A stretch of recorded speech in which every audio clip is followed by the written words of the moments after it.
राग विज्ञान नमो ताहि जाते भये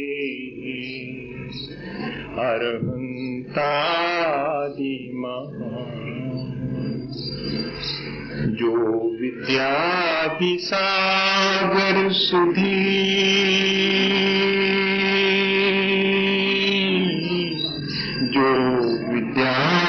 सागर सुधी गुरु हैं हितैषी शुद्धात्म में निरत नित्य हितोपदेशी। वे पाप भीष्म तुम्हें जल गए सयाने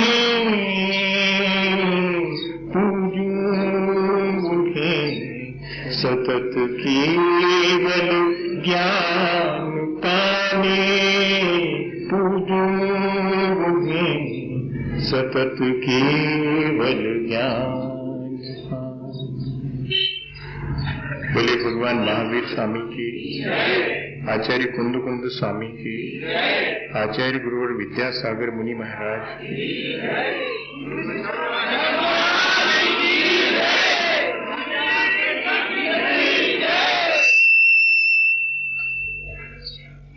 हम सब लोग जैसा कि हमने पहले दिन ये निर्णय लिया था कि हम आने वाले दिनों में अपने जीवन को निर्मल बनाने की बात न करके अपने जीवन को निर्मल बनाने की प्रक्रिया करेंगे। फिर भी उस प्रक्रिया के दौरान हमें किस तरह अपने अनुभव को पुराने लोगों के अनुभव से मिला के देखना चाहिए, इस बात पर जरूर हम कुछ बात करेंगे। हम देखेंगे कि लोगों ने अपने जीवन को निर्मल बनाने के लिए जो प्रक्रिया अपनाई थी उसमें उन्होंने किस प्रकार अनुभव किया, उनके अनुभव और हमने जो इस प्रक्रिया के दौरान अपने परिणामों को निर्मल बनाने के लिए जो प्रयत्न किया है उसके परिणामों में कितना सामंजस्य है। जब कोई समय सार पढ़ने वाला समय सार पढ़ता है तो समय सार भी हमें क्या कोई अनुभूति देता है क्या? नहीं। यदि हम अनुभूति कर रहे हैं तो वो हमारी अनुभूति को मिलान करके उसे वेरीफाई करता है, उसे प्रामाणिक घोषित करता है कि हाँ you are right, follow it, आप ठीक हैं, चलिए आगे और आगे चलिएगा, आपको इस तरह की अनुभूति होगी। शायद पूजा के बारे में इसी प्रकार अगर हम देखें कि लोगों ने या कि हमारे पहले हमारे जो पूज्य आचार्य भगवंत हुए हैं उन्होंने हमें पूजा के बारे में क्या जानकारी दी है और हम अनुभव किस प्रकार कर रहे हैं। पूजा में हमने ये सीखा था कि हमारी दृष्टि में 4 बातें होनी चाहिए कि हमारा पूज्य कौन है, वो हमारे वीतरागी भगवान है। पूजा करने वाला मैं स्वयं उस वीतरागता का उपासक हूं या नहीं हूं, मेरे भीतर वीतरागता के प्रति लगाव है या नहीं है, मैंने उस वीतराग भगवान की पूजा के लिए अपने को पूजा के योग्य बनाया है या नहीं बनाया। मैं रोग शोक और व्याधि से ग्रसित होकर के पूजा करने की योग्यता हासिल नहीं कर पाऊंगा, इसलिए मैंने अपने को, मन को और वाणी को और शरीर को सबको निरोग बनाने की कोशिश की है। ये मेरी अपनी मौजूदा स्थिति है, इस पर भी थोड़ा सा ध्यान देना पड़ेगा। और फिर पूजा की प्रक्रिया क्या है? पूजा की प्रक्रिया से मतलब है कि पूजा का डिसिप्लिन क्या है, पूजा का अनुशासन क्या है। अनुशासन यही है कि मैं मुकुट बांध के आऊंगा तो जरा मेरा मन अलग तरह का होगा, मैं 16 के कपड़े में आऊंगा, शुद्ध वस्त्र में आऊंगा तो जरा अलग मेरा मन होगा। मैं जितनी अधिक शालीनता बाहर से रखूंगा उतना मेरी भावात्मक स्थिति सुदृढ़ होगी, अच्छी होगी। इसलिए तो हमने मुकुट भी पहना है। क्या आवश्यकता थी? ऐसे तो हम जब शादी होती है तब भी जिसकी तो वो भी मुकुट बांध लेता है। उसमें फर्क क्या है? अनुभव करने की चीज है। यहाँ मैं मुकुट बांध के आया हूँ और अपने को इंद्र मान रहा हूँ इन क्षणों में, और मैं जिस प्रकार के अनुशासन में बंधा हुआ हूँ, मैंने अपने को जिस तरह के अनुशासन में बांधा है, वो मुझे क्या संदेश दे रहा है? यही पूजा का डिसिप्लिन, पूजा की विधि और पूजा का फल। मैं जब यहाँ से बाहर निकलूं तो अपने हृदय पर हाथ रख के स्वयं देखूं कि मेरा राग द्वेष कितना कम हुआ है, मेरे भीतर वीतरागता कितनी आई है। ना सही इससे बाहर निकलने पर, इसके भीतर ही सही। जिन क्षणों में मैं पूजा कर रहा हूँ उन क्षणों में मेरे भीतर कितनी वीतरागता आई है। अगर ये हम ध्यान में रखें और अपने अनुभव को निरंतर परिमार्जित करते जाएं, तो 8 दिन के बाद हम स्वयं पाएंगे कि जो लिखा है आचार्य भगवंतों ने कि फल पायो नैना रानी, तो नैना रानी ने जो फल पाया था वो फल मुझे भी मिल गया है। मुझे किस रूप में मिला, उन्हें किस रूप में मिला था, ये डिफरेंस हो सकता है। उन्होंने भी अपने अनंत काल के संचित कर्मों को ढीला करके नष्ट किया होगा और साता के उदय में उन्होंने अपने कुष्ठ को ठीक कर लिया होगा। मैं भी अपने असाता को नष्ट करके साता के उदय में क्या प्राप्त करता हूँ, ये मेरा अंतर जरूर हो सकता है, पर मेरी उपलब्धि मुझे अपने परिणामों से ही होने वाली है, इस बात का भरोसा होगा। बस ये भरोसा करना है। मैं सोच रहा था कि पूजा का ये अनुष्ठान विस्तारने की आवश्यकता क्या है, तो फिर मुझे ही मेरे भीतर से ऐसा लगा कि जैसे जवाब मिल गया हो। जवाब इतना ही है कि मुझे बहुत बातों का अनुभव नहीं है, इसलिए उन बातों का मैं अनुभव करूंगा, और जिन बातों का अनुभव है मुझे धर्म की जिन बातों को मैं सुनता हूँ उनमें मेरी दृढ़ता नहीं रहती है। वो दृढ़ता इस अनुष्ठान से रही कि हाँ सच्ची बात तो लिखी है, ठीक ऐसा ही तो होता है। तो ये जो कंफर्मेशन है, मैं सोचता हूँ कि हम इस पूजा की प्रक्रिया में कंफर्मेशन कर रहे हैं। हमने जो सीख रखा है उसको कंफर्म कर रहे हैं, उस प्रोसीजर को। क्या ऐसा दृष्टिकोण लेकर के हम इस प्रक्रिया को कर रहे हैं, तब तो हम जरूर लाभ प्राप्त करेंगे। और भी हमारे कई दृष्टिकोण हो सकते हैं, मैं उन सब दृष्टिकोण पर बात करने के मूड में नहीं हूँ। आप पता नहीं किस दृष्टि से पूजा कर रहे हैं, वो आप जानिएगा, पर दृष्टिकोण मेरे ख्याल से पूजा का यही होना चाहिए कि इन 4 बातों पर हमारा ध्यान है और हम पूजा की प्रक्रिया कर रहे हैं। अब हमने बहुत सारी द्रव्य रख रखी है, हालांकि द्रव्य को देख करके मैं थोड़ा सा निराश हूँ, पर नहीं होना चाहिए मुझे निराश, क्योंकि मैंने और दूसरी जगह जो पीले और चमकीले चावल देखे हैं वो यहाँ दूर दूर तक मुझे नजर दौड़ाने पर नहीं दिखाई पड़ रहे हैं। कोई बात नहीं, हो सकता है कि कल से और श्रेष्ठ द्रव्य आए।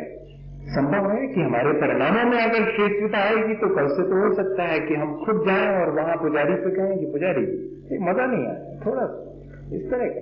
आज तो मैं भी आपके साथ पूजा कर बनाऊंगा, मैं भी और जरा बढ़िया से बनाऊंगा, एक भी टूटना नहीं चाहिए, बहुत संभाल के। हमारे पंडित जी थे दामोदर दास जी पंडित जी, नहीं रहे वो। हमने जब पूजा की थी तो हमारा सौभाग्य की उसके थोड़े दिन के बाद वो गए, लेकिन मैंने उनसे धोना सीखा था। मलमल का कपड़ा रखा जाता था और चावल को झट से पानी डाल करके और निथार दिया जाता था, और फिर उसके बाद सारे चावल मलमल के कपड़े पर हल्के से दबा करके और फिर धोए जाते थे ताकि पूरे साफ हो जाते। पानी एक बार डाल के फिर ज्यादा देर तक रखेंगे उसमें तो वो गल जाएंगे और टूट जाएंगे। वो बहुत स्टाइल उसकी है। और फिर उसके बाद इतना सब होने के बाद उसमें चंदन डाल करके उनको रगना भी है, फिर भी नहीं टूट रहा है। तो बहुत संभले हुए हाथ होंगे, बहुत भावनात्मक, बहुत कोमल उस समय मन होगा, तब तो वो चावल रंगे गए हैं। और फिर बाद में चुनना उनको कि इसमें से कौन से खरे खरे हैं। अरे तोड़ी का है क्योंकि जिसमें से चुनना पड़े खरे खरे 3 ठो। एक ना टूटे। मैं तो वो प्रक्रिया करने के लिए यहां पर आया हूं। ये पूजा की द्रव्य क्यों सजाई गई है, क्या आवश्यकता है? मेरे परिणामों में बहुत निर्मलता है और इसकी क्या आवश्यकता है? ये मेरे लिए आलम्बन है। मैं उन क्षणों में ये विचार करूं कि मेरे लिए आलम्बन है। भैया ऊपर चढ़ना हो और रस्सी बढ़िया नाइलॉन की हो और जगह जगह वो में गांठें लगी हो, हिम्मत न पड़ के चढ़ जाओ पकड़ के, क्या पता कौन सी खुल गई दुनिया से गिरकर। जब हम इतना विचार करते हैं वहां संसार के कामों में, और यहां पर जिस चीज का आलंबन लेकर के हम परिणामों की ऊंचाई पर चढ़ना चाहते हैं और हमारा आलंबन कैसा है ये विचार नहीं करेंगे। कौन से चावल हाथ में आए हैं जो मैं खाना नहीं पसंद करता हूं, कहीं ऐसा तो नहीं कि वो चावल हाथ में आ गए। मैं ये नहीं कह रहा हूं कि ऐसे आए हैं, पर इतना विचार तो करना पड़ेगा। जो हम लोग कई बार द्रव्य का विचार नहीं करते हैं, तो मैं सोचता हूं कि नहीं, उसका भी विचार अनिवार्य है। क्योंकि मैं जैसे रस्सी का विचार करता हूं कि ये रस्सी मुझे ऊपर तक पहुंचा देगी कि नहीं, ये आलंबन ठीक है या नहीं, ये नाव जिसमें बैठ के मुझे उस पार जाना है छेद युक्त तो नहीं है, या कि इसका मल्लाह कैसा है और उसकी पतवार कैसी है, कहीं बीच में धोखा तो नहीं दे जाएगी। वैसे ही तो ये मुझे अपने परिणाम संभालने के लिए थाली सजा के रखी हुई है। जरा भी सिस्टमैटिक नहीं मालूम पड़ रहा है मुझे, कि नहीं समझ में आ रहा है कि किस में चढ़ाए गए हैं, किस में से चढ़ाए गए हैं और कहाँ क्या। एक सिमिट्री, एक सिस्टम होना, एक डिसिप्लिन होना चाहिए। आप देखिएगा फिर इसको वैसा रखे। मैं ये नहीं कह रहा हूं बिल्कुल भी कि आपने गलत किया, मैं ये कह रहा हूं कि और बेहतर कैसे किया जाए। अगर इसके बेहतर करने से मेरे परिणाम सुधरते हैं तो क्या हर जाएगा इसमें? कोई हर्जा नहीं है। मैं तो ऐसे ही सीखूंगा ना, रोज रोज और बेहतर करना सीखूंगा, तो अपन देखेंगे कि इसका भी असर पड़ता है। बाह्य क्रियाओं का मैंने पिछले दिनों कहा था कि ज्यादा ध्यान नहीं देना। इसका अर्थ अगर आपने कुछ भी करना ले लिया हो तो थोड़ा संभाल लीजिएगा। बाह्य क्रियाओं का भी बहुत महत्व है। कांच के सुंदर गिलास में और बहुत बढ़िया पिस्ता डला हुआ, केशर डला हुआ दूध भरा है, और मैं जरा सी उसकी बाहरी आवरण पर गंदगी लगा दूं, आपको पीने दे दूं, आपका मन नहीं करेगा। कर जाए किसी का तो मैं तो नहीं जानता कि कोई सही आदमी होगा। गंदगी ऊपर लगी हुई है कांच में, भीतर तो बहुत अच्छा बैठा हुआ नहीं। जैसे हमारा मन ग्लानि से भर जाता है, ऐसे ही बाह्य आलंबन अगर अच्छे हैं तो हमारा मन भी उत्साहित होता है। बाह्य आलंबन अगर अच्छे नहीं है तो हमारा मन भी जो है उद्दत हो जाता है, हमारा मन भी उतना उत्साहित नहीं। तो इन पर भी हम थोड़ा सा सिमिट्री पर भी ध्यान देंगे, अपने वस्त्रों की शुद्धि पर भी ध्यान देंगे। इस तरह हम बाह्य वस्तु अन्योन्य अखिलान्य मयेक मेकम, मैं बहुत प्रकार की वस्तुओं के द्वारा अपने परिणामों को उनके आलंबन से और निर्मल करने आया हूं, और जैसे ही मुझे इसके द्वारा जो पुण्य अर्जित हो गया, समग्र पुण्यम जुहोमि, और मैं वहीं इस सारी संपदा को छोड़ करके बाहर जाने वाला हूं। मैं इससे कुछ पाने नहीं आया था, मैं जो पाने आया था वो मेरे साथ में ले जाऊंगा, बाकी सब यहीं के यहीं छोड़ जाएंगे। ऐसी किसी भाव दशा के साथ अपन शुरू करते हैं। मैं उन आलम्बन पर आज बात करना चाहता हूं जो आलम्बन हमने सजा रखे हैं। मेरी दृष्टि सबसे पहले पहुंच गई, इसलिए पहुंच गई, मेरी किसी भी बात को आप कमेंट मत मानिएगा प्लीज, मैं आपसे ये पहले कह दे रहा हूं। मेरी दृष्टि सबसे पहले गोले पर पहुंच गई। मैंने ब्रह्मचारी जी को भी कहा कि बस जरा सा उसकी ऊपर की खोल निकाल के और चढ़ा दिया। अरे थोड़ी मेहनत कर लेते, हम तो रात से बैठते थे और एक हाथ में कई बार लग जाता था, लेकिन वो छीलना सिखाया जाता था कि पूरा गोला छीलना चाहिए एकदम सफेद, और फिर उसके ऊपर हमने चंदन लगाया है, फिर उस पर रखा हुआ है दीप, और वो जलता है जब तो सैकड़ों लोग देखते हैं, तब आनंद आता है। हमने तो ऐसा कर ही नहीं पाया। कल इसको करके देखिएगा, अगर आनंद नहीं आए तो परसों से तो इतना मत छीले जितना ऊपर से छीला, फिर तो जैसा करना वहीं से सीधा लाओ, धोना भी नहीं, चला देना आराम से। अगर आनंद नहीं आए छीलने का, बैठे हैं और छील रहे हैं और बड़ी सावधानी से, जैसे जैसे वो सफेद निकलता जाता है ये थोड़ा और सफेद हो जाता है, ये थोड़ा और सफेद हो जाता है, ये इतना सा रह जाए, वो क्यों रह जाए, उसको भी निकाल दो। ऐसा लगेगा छीलते वक्त, और जितना स्वच्छ हो जाएगा उतना मन भी निर्मल होगा कि आई हैव समथिंग, मैंने कुछ प्राप्त कर लिया। इतने से छीलने में क्या प्राप्त कर लिया, छीलने में भी परिणामों को मैंने निर्मल कर दिया। देखो द्रव्य भी बना रहे हैं तो परिणाम निर्मल हो रहे हैं, और जब द्रव्य चढ़ाएंगे और फिर आह्लादित होके वापस लौटेंगे कि आज तो आनंद आ गया। हम तो ऐसे भाव दशा के लोग हैं कि हमने छोटे छोटे से कामों में भी अपने राग द्वेष को कम करने की प्रक्रिया अपनाई है। अगर हम इस तरह कुछ प्रक्रिया करेंगे तो ये 8 द्रव्य सार्थक होंगे। और 9वां कोई द्रव्य नहीं होता है, लेकिन होता भी है। 9वां कोई द्रव्य नहीं है, मैं उसको बनाता हूं खुद। 8 द्रव्य बने बनाए आते हैं, 9वां मैं बनाता हूं। और वे 8 अलग अलग ना हो जाएं, इसलिए उन 8 को इकट्ठा करके अपने भावनाओं की चाशनी में पाग करके अनर्घ पद की प्राप्ति के लिए अर्घ बनाता हूं। कोई कहते कि 8 है, एक ही है। वहां 8 द्रव्य नहीं दिखाई पड़ते। कोई कहते थे कि ये 9वां द्रव्य है, हम कहते 9वां मत कहो उसको, ये तो 8 ही द्रव्य है, ये मेरा अर्घ है। मैंने इन 8 द्रव्यों से खुद अपने परिणामों की चाशनी में उसे पागा है और फिर बनाया है। देखिएगा उन 8 द्रव्यों में क्या ताकत है, और उस 8 द्रव्यों के साथ जो हमारी भावनाएं हैं उनकी क्या ताकत है, उनकी क्या निर्मलता है। जल चढ़ाते हैं, क्यों चढ़ाते हैं, क्या मैसेज कन्वे हो रहा है, क्या मैसेज मिल रहा है जल चढ़ाने से कि जल की धारा छोड़। जल ज्ञान का प्रतीक है। जल वैसा ही निर्मल है जैसा निर्मल ज्ञान होता है, वैसा ही स्वच्छ है, वैसा ही जैसे कि ज्ञान प्राप्त होने पर स्वच्छता आती है, प्रसन्नता आती है। जल अच्छ जल सरिता, कहते हैं आचार्य भगवंत जल के समान स्वच्छ और प्रसन्न होते हैं। जल स्वच्छता और प्रसन्नता का प्रतीक है। मैं अपने भीतर की मलिनता जो कि ज्ञान पर आवरण होने से आती है, उस अपने ज्ञान के आवरण की मलिनता को दूर करने के लिए जल चढ़ा रहा हूं, मेरा ज्ञान निर्मल हो। तो मेरे पास ज्ञान तो पहले से है, उसमें निर्मलता कहां से आएगी।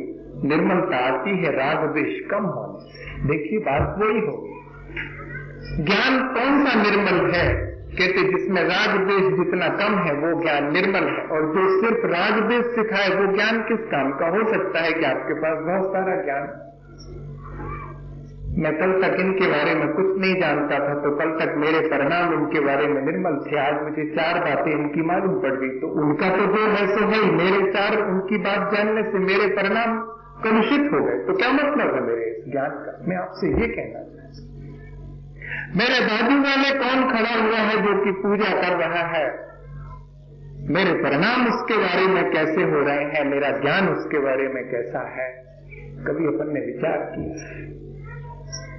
छोटी छोटी बातें हम दूसरे के बारे में जानते हैं और अपना मन कलुषित करते हैं, और बड़ी बड़ी बातें भी हम संसार के बारे में जानते हैं, फिर भी अपना मन निर्मल नहीं कर पाते हैं। तो वो ज्ञान किस काम का। मैं यहाँ पर जल चढ़ा रहा हूँ कि ये जल की धारा वहां तो गिरी रही है, मेरे ऊपर भी वो जल की धारा गिरे और मेरे ज्ञान को निर्मल कर दे, मेरे ज्ञानावरण कर्म को ही नष्ट कर दे, तो मेरा ये जल चढ़ाना सार्थक हो गया। और जल बहुत बड़ा मैसेज देता है कि जिसमें डाल दो, धूल में डाल दो कीचड़ बन जाए, और सीप में गिर जाए तो मोती बन जाए, और गन्ने में गिरे तो मीठा हो जाए, और नीम में गिर जाए तो कड़वा हो जाए। बड़ा मजेदार है ये पानी। ये क्या मैसेज दे रहा है कि सावधान रहना।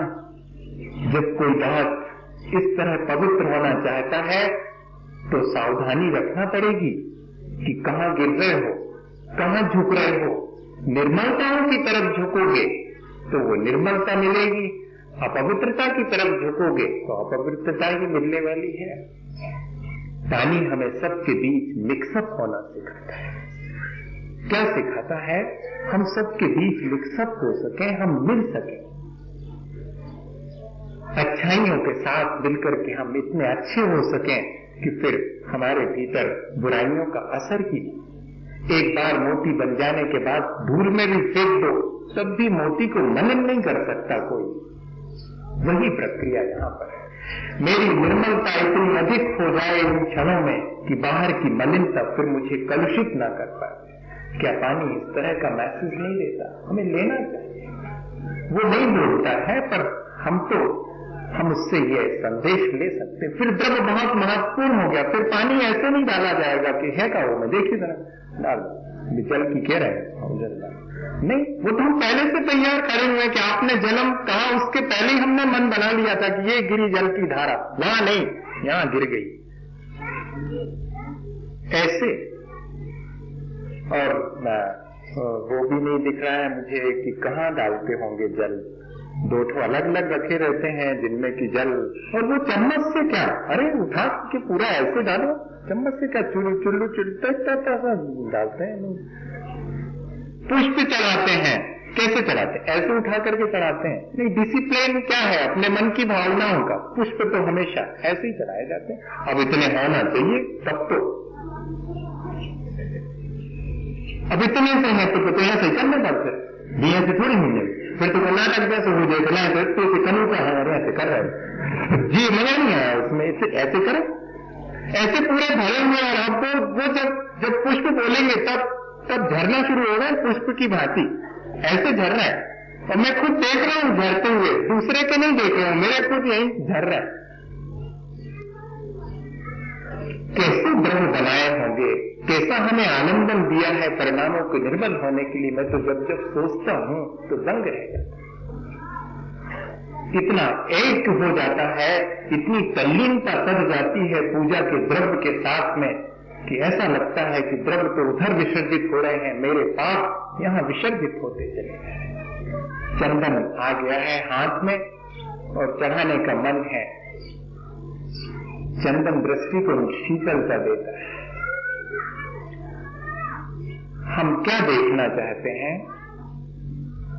हम कैसे देखना चाहते हैं?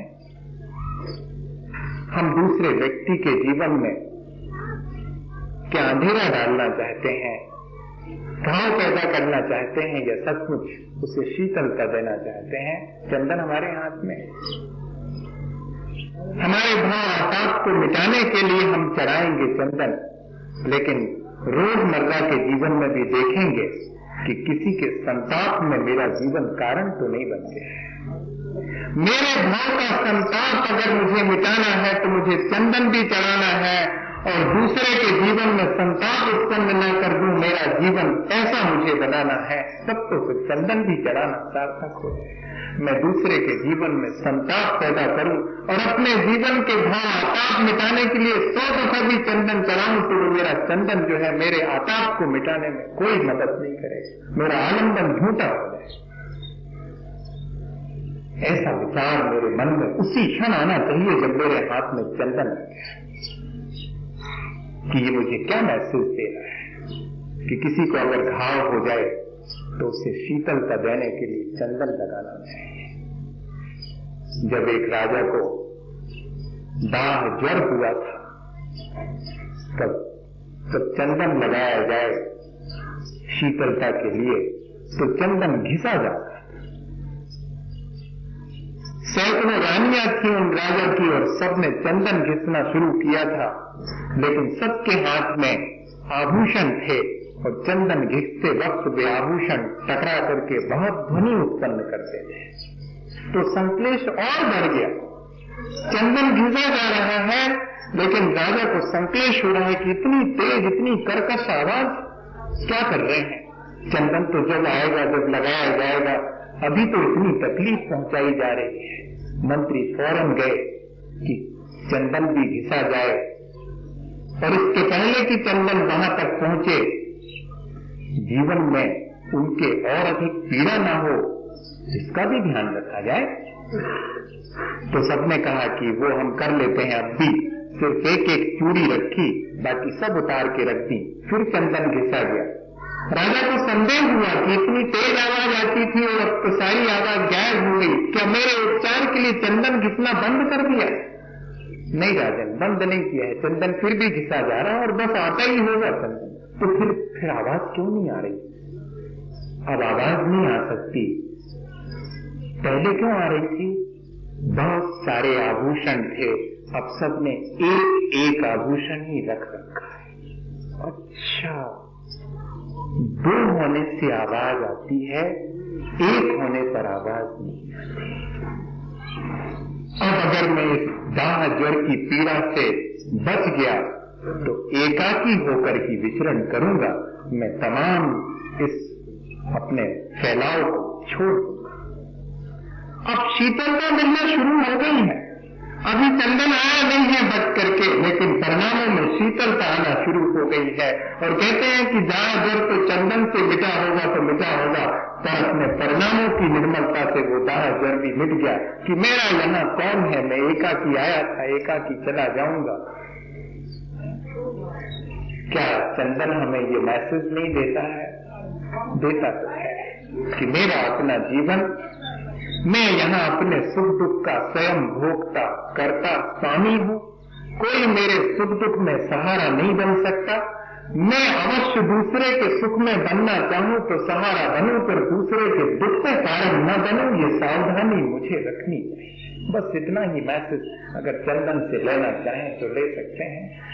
चावल हाथ में आ गए हैं, उनको मैंने अक्षत की तरह माना है, क्योंकि वे टूटे नहीं हैं, वे अक्षत है, अखंड है, और वे ऐसे सीधे सीधे दाने से प्राप्त नहीं हुए हैं, वे धान से परिष्कृत होने पर, आवरण हटने पर मुझे प्राप्त हुए हैं। और धान के आवरण को हटा करके, उसकी लालिमा को हटा करके मुझे वो उज्जवल चावल मिले हैं, जिनको दो अंगुलियों के बीच अगर जोर से दबाया जाए तो अंगुली में दर्द हो सकता है, लेकिन टूटेंगे नहीं, वो अपनी अखंडता बनाए रखते हैं। करना मत ऐसा। सिर्फ एक मैसेज है उस अखंडता का। मैं भी संसार के बीच अपने उस आवरण और उस लालिमा को हटा करके अखंड होने की कोई प्रक्रिया करूंगा, या कि सिर्फ चावल ही अखंड चुनने की कोशिश करूंगा? ठीक है, वो कोशिश भी मुझे करनी है, लेकिन जिन क्षणों में मैं वो अखंड चावल चुन रहा हूं, उन्हीं क्षणों में मेरे भीतर भी उस अखंडता के लिए ललक जागृत होनी चाहिए कि मेरा टूटा टूटा जीवन तो नहीं है। कितने चेहरे लगा करके मैं सुबह से शाम तक अपने जीवन को जीता हूं, कितना टूटा टूटा मेरा जीवन है। चावल तो मुझे अखंड होने के लिए कह रहे हैं, एक धारा में जीवन पुराने के लिए कह रहे हैं, वो अखंड चावल मुझे इस बात का संदेश दे रहे हैं। और जब मेरे हाथ में पुष्प आए हैं, वैसे तो अखंड पद की प्राप्ति के लिए चढ़ाते हैं, लेकिन रोजमर्रा के जीवन में थोड़े से टूटे टूटे न रहे, एक लगन लगी रहे कि सुबह जय जिनेंद्र से यात्रा अगर शुरू की है तो सोने से पहले जय जिनेंद्र पर ही यात्रा खत्म हो। ये अखंडता कहलाती। जिससे मिले उससे भी जय जिनेंद्र, गद्दी पर चढ़े तो जय जिनेंद्र, किसी के पैर छुए तो जय जिनेंद्र। क्या चीज है ये? अखंडता कहलाती कि सुबह जब उठे थे तो सबसे पहले हाथ जोड़े थे, जय जिनेंद्र कह करके उठे थे, सोते समय फिर जय जिनेंद्र। जितने काम किए हैं सबके बीच जिनेंद्र भगवान का विस्मरण नहीं हो पाया है, ये मेरी अखंडता है। ये चावल मुझे मैसेज देते हैं कि उस अखंडता को बनाए रखना, उस वीतरागता का संदेश पूरे 24 घंटे बना रहे। जब पाप करने का मन हो उस समय भी जय जिनेंद्र। फिर देखें कैसे झूठ बोला जाता, फिर देखें कैसे चोरी करने का भाव होता है। क्योंकि कोई भी काम करने से पहले इतना अधिक मन अखंडित है कि जय जिनेंद्र का स्मरण आ जाता है। जब किसी से जोर से बोलने का मन हो, किसी को नाराज होने का मन हो, उसी समय याद आ जाए कि जय जिनेंद्र।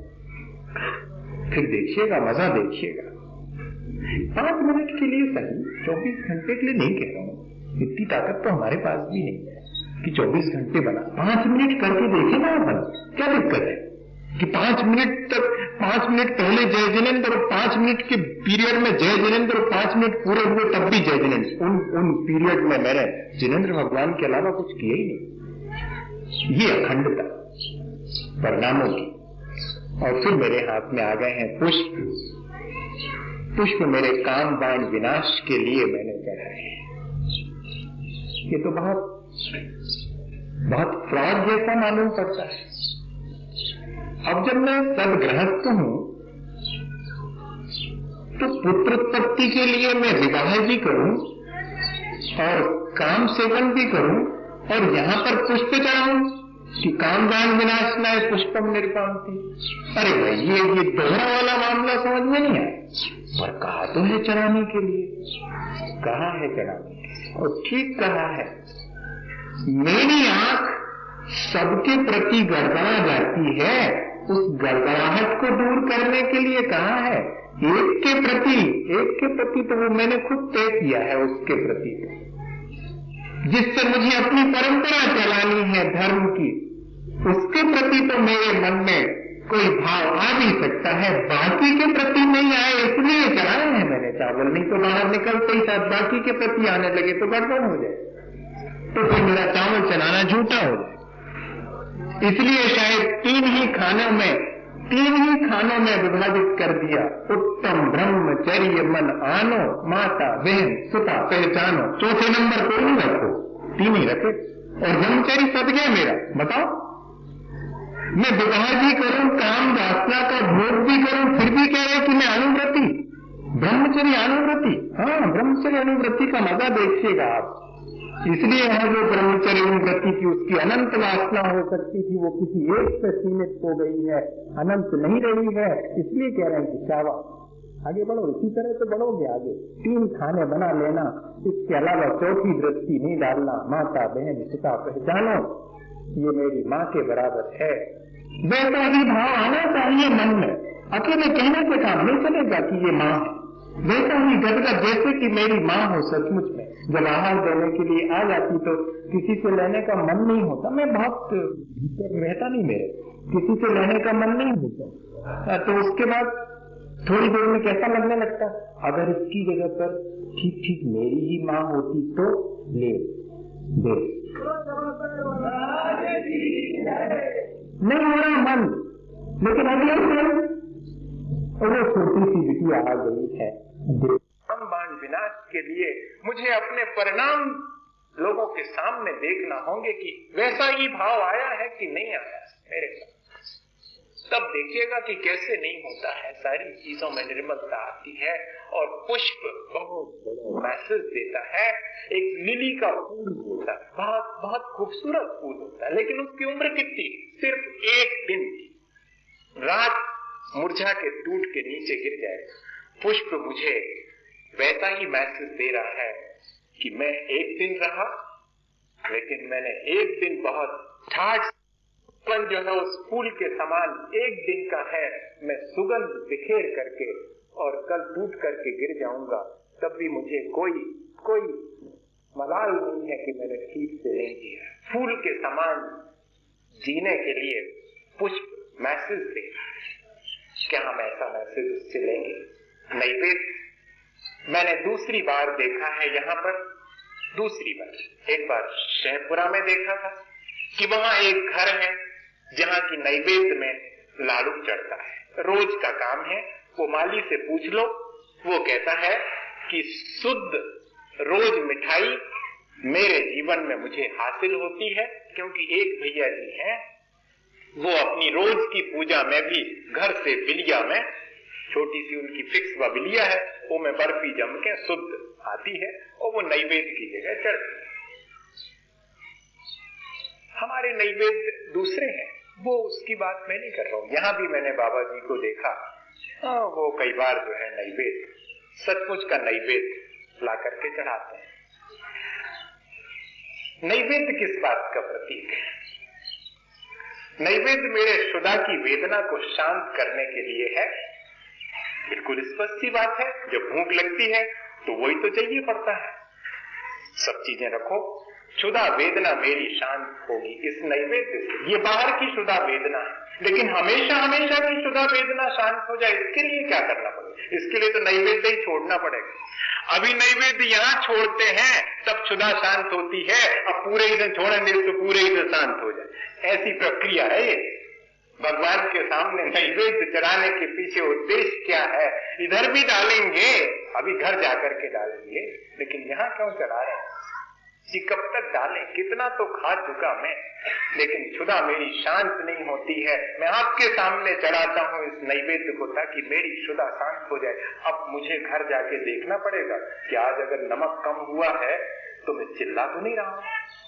हाँ, ये तो देखना पड़ेगा, क्योंकि यहाँ चढ़ा के क्या हूँ कि क्षुधा की वेदना, और वहां तो भूख भूख चिल्ला रहा हूँ, जल्दी ले आओ, जल्दी ले आओ, देर हो गई, अभी तक नहीं बनाओ। हम पहले से क्या कहेंगे कि हम आए 5 बजे, आप साथा रखो, उसे चला के आए हो तो थोड़े गम खाओ, अब बना फिर खाइए। हम भी तो कैसे पूजा करके आ रहे हैं। ये निर्मलता परिणामों की आई कि नहीं, ये भी घर जाके देखना पड़ेगा भैया। नहीं तो हम इधर तो शुदा रोग विनाश नए नैवेद्य हम चढ़ाए, और वहां एक मन का हमारे नैवेद्य अगर भोजन की थाली में से कम हो जाए तो संक्लेश परिणाम, और फिर वो किया भोजन किया ना किया के बराबर। ऐसा ना हो, मैं चुपचाप सिर नीचा करके खा लूं कि ठीक है, आज इतना ही मेरे लिए पर्याप्त है, मैंने पूजा कर ली है। नैवेद्य इस तरह हमें चाहे तो संदेश दे सकता है, और सबसे बड़ा संदेश तो ये देता है कि कहीं ऐसा तो नहीं कि तुमने अपनी अकेली क्षुधा की वेदना पूरी कर ली हो और पड़ोसी ने आज सिर्फ पानी पिया हो, ऐसा तो नहीं। कहीं कोई मेरे आसपास मेरे देखते हुए उस नैवेद्य के अभाव में भूखा तो नहीं दिन गुजार रहा है। ये भी मुझे नैवेद्य मैसेज दे रहा है कि मैं अपने इधर मंदिर से घर तक जाऊंगा तो बीच रास्ते में कोई उसी भूख की वजह से अपने प्राण तो नहीं छोड़ रहा है। तब मेरा फर्ज है कि अपने भोजन में से अगर 4 रोटी मेरे पास है तो 2 उसको भी देना है। ये भी मुझे नैवेद्य से संदेश ले लेना चाहिए। फिर मेरे हाथ में दीप आ गया है, और दीप के बारे में क्या कहूं, वो तो सबके लिए रोशनी ही देता है। जहां जहां अंधेरा है वहां वहां पहुंच करके और रोशनी देता है। मुझे केवल ज्ञान की रोशनी एक बार मिल जाए तो फिर कभी अंधेरा नहीं होता। इसलिए मैं अपने उस मोह के अंधेरे को दूर करके केवल ज्ञान की ज्योति के लिए एक दीप जला रहा हूं। कभी कभी सचमुच का दीप भी चढ़ा लेना चाहिए। चिटकों को रंग करके कब तक चढ़ा? कभी कभी मन में आ जाए तो एक जलता हुआ दीप हाथ में लेके उसकी लौ को भी तो देखना कहां चली जाती, ऊपर ऊपर की तरफ। तुम ऐसा थोड़ा कर दो तो थोड़ी हिल जाएगी यहाँ वहां, लेकिन फिर जो कि तुम ऊपर। वो मुझे सिखाती है कि जिस क्षण तुम्हारे जीवन में रोशनी आएगी, फिर कितनी हवाएं आ जाएं, तुम्हें इधर उधर डुला भी दें, पर तुम्हारा स्वभाव तो ऊपर की तरफ जाना है। वो दीप मुझे निरंतर ऊंचाइयां छूने के लिए, प्रकाशित होने के लिए कह रहा है। और इतने ही नहीं, वो एक बहुत बड़ा संदेश दे रहा है कि कहीं ऐसा तो नहीं कि हमारे जीवन से दूसरे के जीवन में अंधेरा तो नहीं हो रहा। हमारे जीवन से दूसरे के जीवन में रोशनी ना हो पाए पर अंधेरा भी तो ना हो। मैंने बहुत पहले लिखा था, जब लोगों ने कहा कि बहुत मेहनत नहीं करना चाहिए, आपको बहुत मेहनत करते हैं, शरीर जीर्ण हो जाएगा। और तो हमने कही भैया, अब उनसे मनई में कही, हम आपसे अब जोर से कह रहे कि हमने मनई में कही कि काल मरती तो आज मर जाए, मनो अच्छे से तो जिए। और तब लिखा था मैंने कि मैं दोनों सिरे पर जलती हुई मशाल की तरह जीना पसंद करता हूं, जो सबको रोशनी देके जल्दी नष्ट हो जाती है। मैं उस गीली बिसूर कर जलती हुई लकड़ी की तरह धुआं छोड़ के नहीं जलना चाहता, जो दूसरे के आंखों को तकलीफ पहुंचाती। देर तक जरूर जलती है वो लकड़ी, लेकिन सिवाय धुएं के कुछ नहीं करती। क्या ऐसा जीवन हम अपना नहीं बना सकते हैं जो कि रोशन हो और दूसरे को भी रोशनी दे?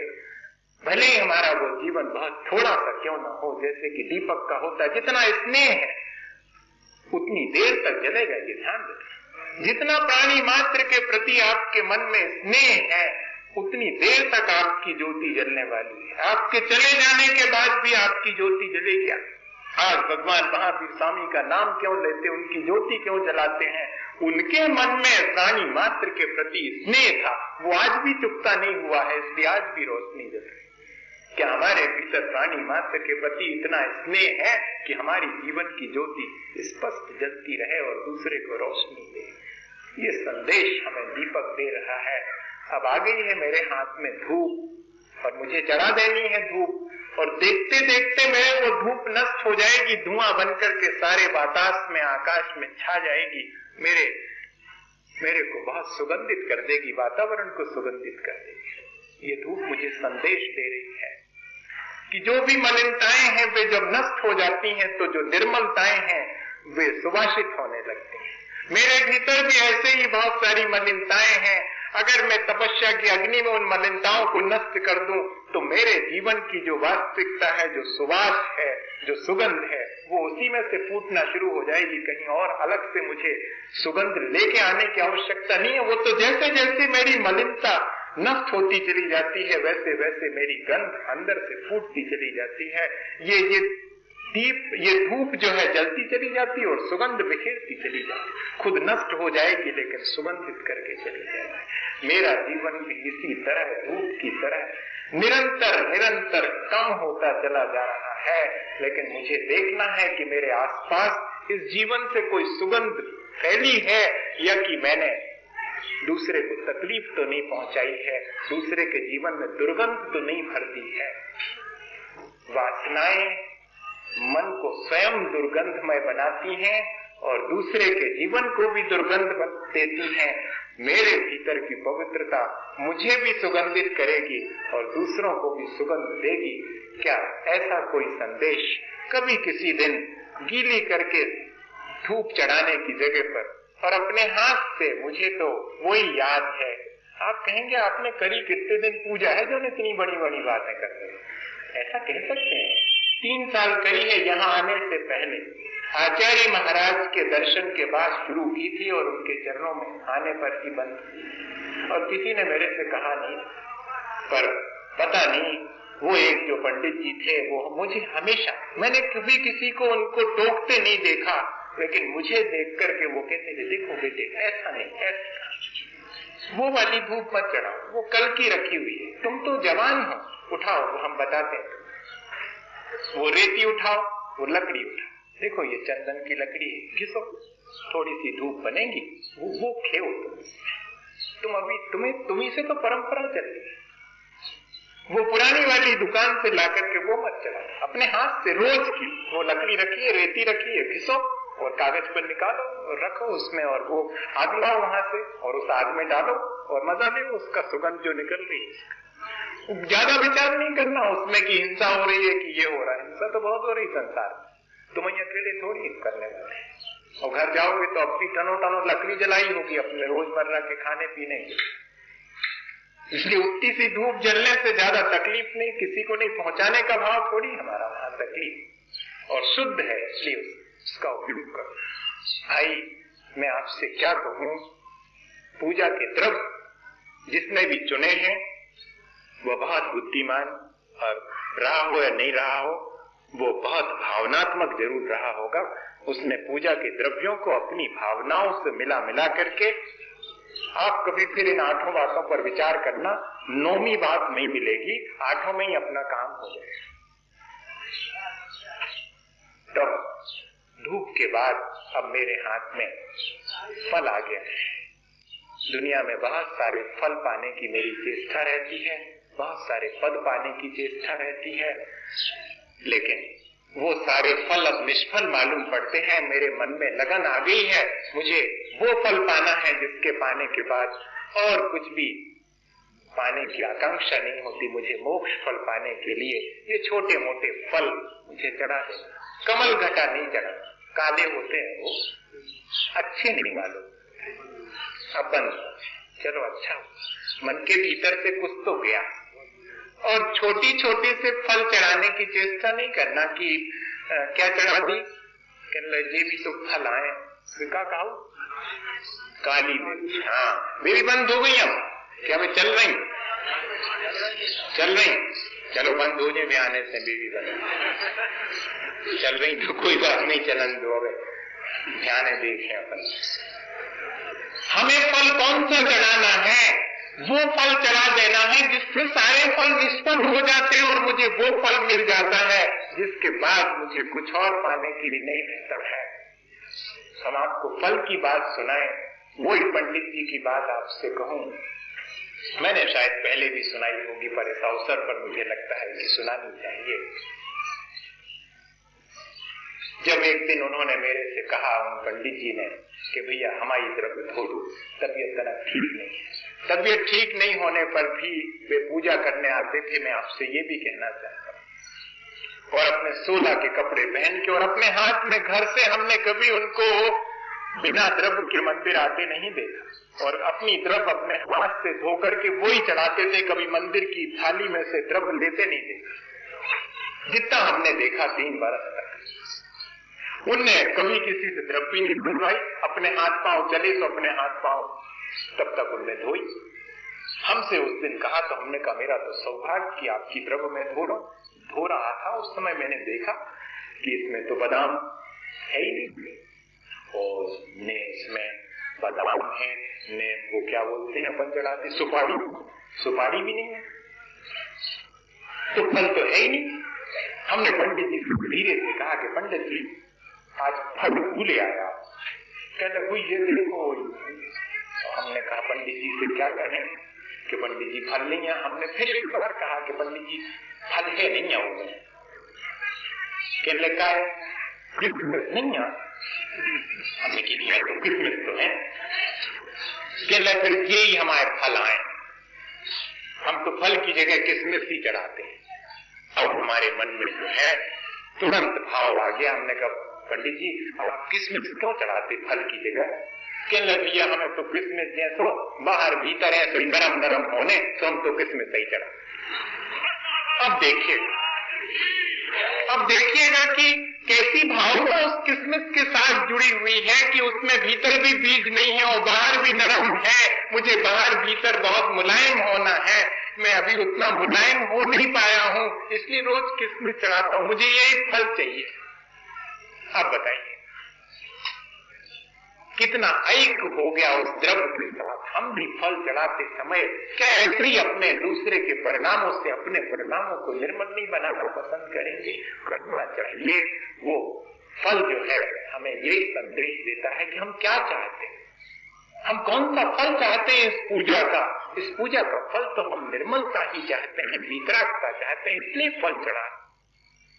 और फिर मैंने आपसे कहा था कि सारी चीजें अब एक एक चढ़ा करके मेरा मन संतुष्ट नहीं हुआ है, अब तो सब उठाओ और जितनी सब रखी हुई है सबको गड्ढमड्ढ करके और पानी डाल के गीली करने की आवश्यकता नहीं। अब उसमें के वो थोड़ा सा जो डाल दो चंदन नोट से गीले हो गए, वो तो गीले होंगे ही, लेकिन मेरे परिणामों से वो गीली होना चाहिए, वो मिक्सअप होनी चाहिए, वो आंख नहीं मालूम पड़नी चाहिए। इसलिए मैंने नया नाम दे दिया उसके लिए। अपना मैं जल कह रहा हूं, न चंदन कह रहा हूं, न राक्षस है, सब वही चीजें, लेकिन मैं कहता हूं अर्घ। ये आंखों मिलकर के अर्घ के मायने होता है मूल्यवान और अनर्घ के मायने होता है अमूल्य। मैं आठों द्रव्यों को अपने परिणामों से पाज करके मूल्यवान बना करके लाया हूं। वे आठों द्रव्य तो मूल्यवान थे ही, लेकिन अब मेरे भावों से वो पग गए हैं तो और मूल्यवान। मेरे पास इससे ज्यादा मूल्यवान कोई चीज नहीं, मेरे अपने परिणाम मूल्यवान हैं। उनसे मैं इस मूल्यवान चीज को आपके सामने चढ़ाता हूं अनर्घ पद की प्राप्ति के लिए। वो जो अमूल्य है उसकी प्राप्ति के लिए मैं ये सारी कैसा इंतजाम हमने इस तरह अपने परिणामों के संभालने के लिए द्रव्य का किया है। अगर हम इस द्रव्य से ऐसा संदेश लें तो फिर देखिएगा कल जब अपन यहाँ आएंगे तो मेरे ख्याल से कुछ तो परिवर्तन होगा, 1% तो परिवर्तन होगा। इधर से बैठ करके एक बार देखिएगा कि कैसी लगी हुई है सब कतार से, और कैसे पुष्प, कम से कम पुष्प तो ऐसे सारे पुष्प और दिखाई पड़ रहे हैं। दूर दूर तक भीड़ी लगी है पुष्पों की और उठा उठा करके जो है पुष्प चढ़ा रहे हैं। ऐसा कुछ अगर अपन करते हैं और गोले रखे हुए हैं तो वो भी चमक रहे हैं, और उनके ऊपर रखा हुआ है दीप जलाने के लिए कुछ, तो वो भी चमक रहा है। बिल्कुल ऐसे देखते ही साथ जो है परिणाम निर्मल हो जाए, कल से जो है और थोड़ा सा इम्प्रूव करेंगे। एक दिन ऐसे ही करके देखेंगे। विचार नहीं करना कि ये तो जैसे कल वो कविता में उन्होंने कहा था कि चावल चढ़ाए तो वो चले गए पुजवारी की मंडी में, और हमने चढ़ाए नारियल तो वो चले गए बिकने के लिए मंडी में। तो ऐसा सोच करके नहीं कि भाई तो चले जाए, नहीं, सब भगवान के घरे जा रहे हैं। वो जब भगवान के घर में जा रहे हैं तो फिर तो श्रेष्ठ चीज जानी चाहिए भगवान के घर में। तो इसको और थोड़ा सा चमकदार और थोड़ा सा उसी मैं ये नहीं कह रहा हूँ कि बहुत महंगी चीज लो, अपनी गुंजाइश जितनी है वो, लेकिन सजाए तो जा सकता हो जाएगी। क्यों करेंगे अपन, हो जाएगी तो फिर तो वो पुजारी के जिम्मे हो जाएगी, वो नहीं, वो मामला नहीं चलेगा। अब तो हम करेंगे कल से। ये पंडित जी ऐसा जो है, देखिए कितनी निर्मलता आती है उन क्षणों में, और मन में एक संकल्प आ गया कि नहीं हम ऐसा करेंगे। बस यही चीज है। हम कर पाएंगे कि नहीं कर पाएंगे इसकी मैं बिल्कुल चिंता नहीं करता हूं, पर मैं संकल्प करता हूं कि मैं ऐसा ही करूंगा। हो सकता है कि कल मैं ना कर पाऊं ऐसा, लेकिन आज मेरा संकल्प है कि कल मैं ऐसा ही करूंगा। कल मैं द्रव्य ही अच्छी बनाऊंगा, इतना ही नहीं, कल मैं अपने परिणाम भी अच्छे बनाऊंगा। मैं आज संकल्पित हूं तो कल जरूर से जितना बड़ा संकल्प है उसका 1% भी अगर मैं सफल हो गया तो ठीक है, मेरी सफलता इतने में ही मैं मान लूंगा। इस तरह से जो है मैं सोचता हूं कि अपन और आगे आने वाले दिनों में और बेहतर ढंग से और अपने परिणामों को रोज रोज मांझते जाएंगे और पवित्र बनाते जाएंगे, इसी भावना के साथ कि हम सबका मन खूब निर्मल हो और हम अच्छे से इस अनुष्ठान को करें। आचार्य महाराज की कृपा से हम सबको ये सौभाग्य मिला है, उसी को अपन लोग स्मरण में रख करके और उन्हीं के चरणों में प्रणाम करते हुए बोले आचार्य गुरु विद्यासागर मुनि।